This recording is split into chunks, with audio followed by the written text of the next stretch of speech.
All right, we mentioned you yesterday. I'm gonna let you do all the talking here. So the offensive line is first of all, they do have a bunch of good players, most of the guys I think that I would say are the most talented based on what I know. John are younger guys, although they've certainly got some transfers we haven't gotten our eyes on. So you've got John Strickland, all SEC offensive lineman. You know these positions inside and out. You know what it takes to have five guys working as one. So here you are. You bring in your freshman class that comes in at the start of the semester, and then you also bring in your transfer class that comes in, at the start of the semester, right? And then you're bringing guys back who have been banged up since last season. They're kind of been working their way back from injury. And then you've also got the rest of your returners who played a bunch last year, John. In addition to that, and I'm just teeing it up, then you take all the time you want. In addition to that, one of the things that we've learned that Coach Adkins and Coach Teasley are big on, and of course Sean Elliott is, I'm sure, having some influence on this in the room, is they do like guys to be cross trained a little bit, and so we know that they'll move dudes around and try to figure out who the best five are. You might have this guy playing here one day, and the next day he's over here, and you got another guy.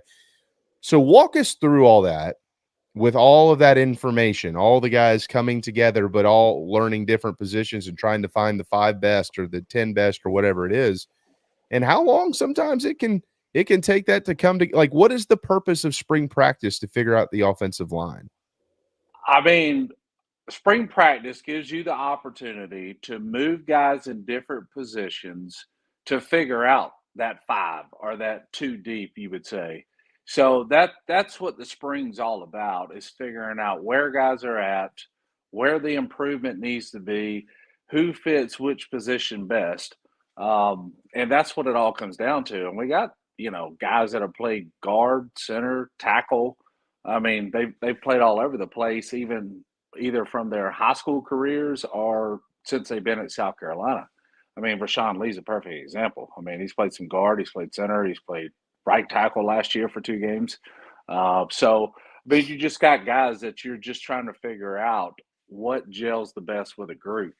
Really, typically, I mean, sometimes this doesn't happen. Sometimes you just got older guys that have been playing the same position and it fills in and it works out. But I think with this group, it's kind of uncertain on who's going to play which position. So you really won't even know that until probably 2 to 3 weeks into fall camp, right before the season starts.